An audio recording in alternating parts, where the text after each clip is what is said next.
Di balik kilau peradaban manusia tersembunyi kisah-kisah kelam tentang kota-kota yang pernah berjaya, namun kini tinggal puing. 5 nama terukir dalam sejarah bukan karena kejayaannya, melainkan karena kehancurannya yang spektakuler. Kota-kota ini, yang konon dikutuk oleh Sang Pencipta, menjadi pengingat abadi akan batas antara kehendak manusia dan murka ilahi. Dari debu dan abu, kisah mereka berbisik, memperingatkan generasi mendatang tentang harga yang harus dibayar atas pembangkangan dan dosa. Mari kita telusuri jejak kota terkutuk ini, yang nasibnya telah diputuskan oleh tangan Tuhan sendiri. 1. Pompei. Pompei adalah sebuah kota kuno yang terletak di wilayah Campania, Italia. Kota ini memiliki sejarah panjang yang dimulai jauh sebelum kehancurannya secara tragis pada tahun 79 Masehi. Pompei telah berdiri sejak abad ke-7 sebelum Masehi oleh suku Ossi. Awalnya, Pompei merupakan sebuah pemukiman kecil yang kemudian berkembang menjadi kota pelabuhan penting di wilayah Napoli. Pompei pun berkembang menjadi kota yang besar pada masanya.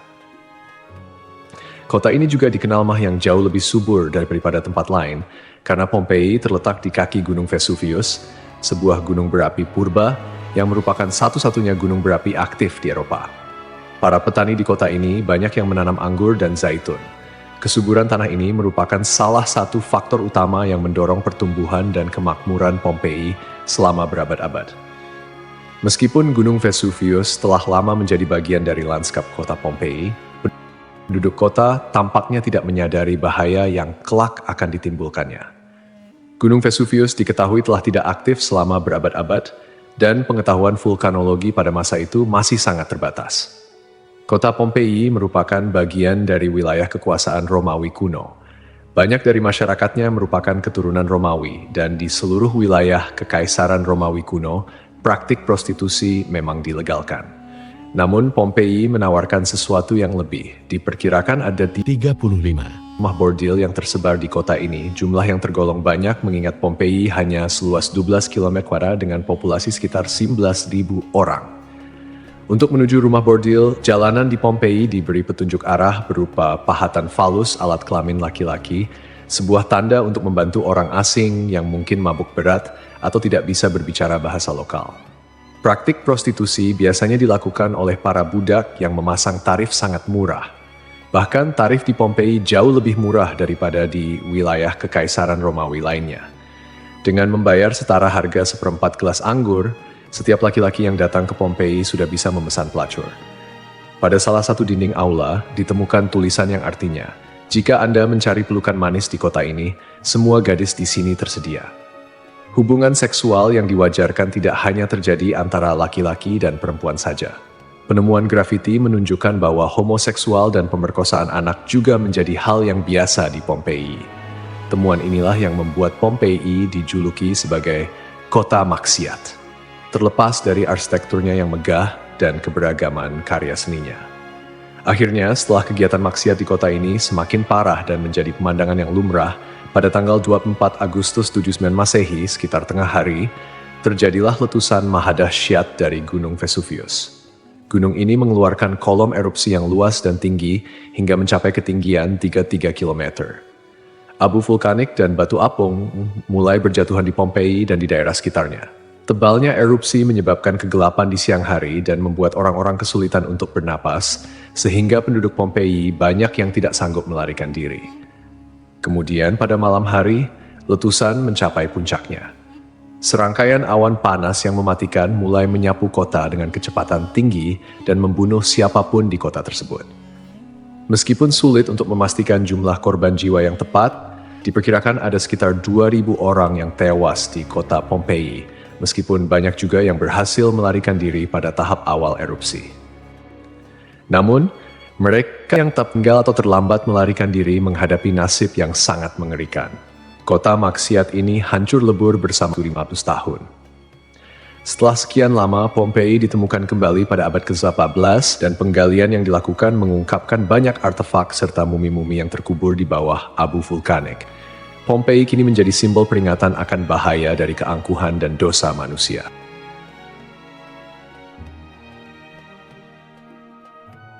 Kisah Desa Legetang. Pada suatu hari di desa Legetang, warga melihat banyak binatang liar berkeliaran di sekitar jalan desa. Binatang-binatang ini, seperti monyet, kera, babi hutan, dan lainnya, bukan berasal dari daerah tersebut. Setelah diselidiki, ternyata hewan-hewan ini berasal dari Gunung Pengamun-Amun, yang berada agak jauh dari desa Legetang. Kejadian ini membuat warga khawatir dan mereka bermusyawarah untuk menyikapinya. Mereka menyimpulkan bahwa turunnya hewan-hewan dari gunung adalah pertanda akan terjadinya musibah besar. Kepercayaan lokal yang menyatakan bahwa hewan bisa merasakan bencana sebelum terjadi mendorong warga desa Legetang untuk bertindak cepat. Mereka memutuskan untuk kerja bakti membuat parit di lembah Gunung Pengamun-Amun sebagai upaya antisipasi bencana, khususnya longsor. Desa Legetang terletak di dataran tinggi Dieng, Kecamatan Batur, Kabupaten Banjarnegara, Jawa Tengah. Desa ini dikenal dengan tanahnya yang sangat subur, bahkan lebih subur dibandingkan desa-desa lainnya di sekitarnya. Sebagai contoh, jika semangka yang ditanam di desa lain hanya mencapai berat sekitar 6 kg, semangka yang ditanam di Legetang bisa mencapai 10 hingga 12 kg. Setelah parit selesai dibuat, kehidupan di desa kembali normal. Desa Legetang adalah desa yang makmur, hanya sedikit orang miskin di sana. Banyak saudagar kaya yang hidup mewah dan uang sering dihamburkan untuk hiburan. Setiap malam, mereka sering berjudi dan mengadakan berbagai hiburan yang tidak pantas, seperti kesenian lengger yang kadang berujung pada tindakan asusila. Kesenian ini yang hanya dilakukan di desa tersebut menjadi simbol betapa jauhnya masyarakat desa ini dari nilai-nilai agama dan moral. Kehidupan malam di desa Legetang.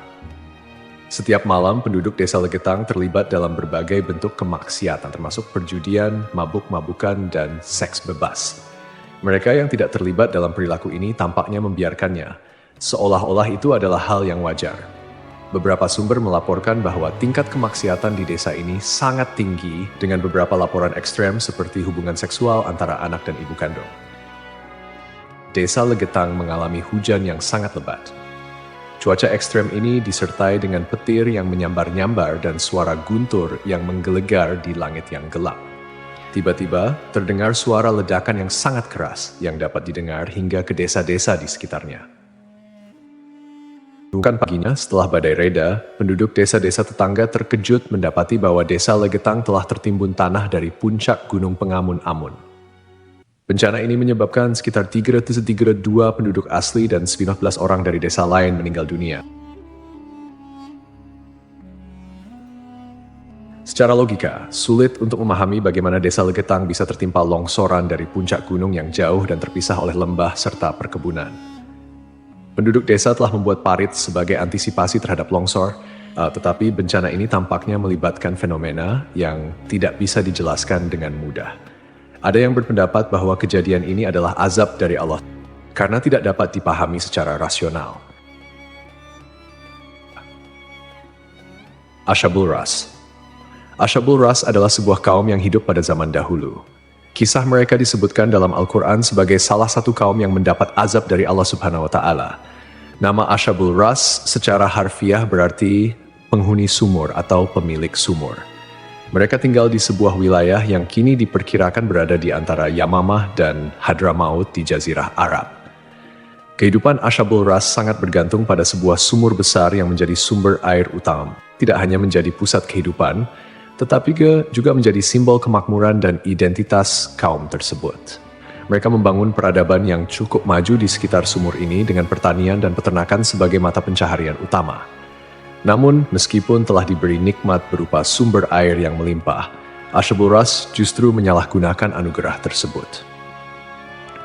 Mereka mengembangkan sistem kepercayaan yang menyimpang dan menyembah pohon cemara besar yang tumbuh di dekat sumur mereka.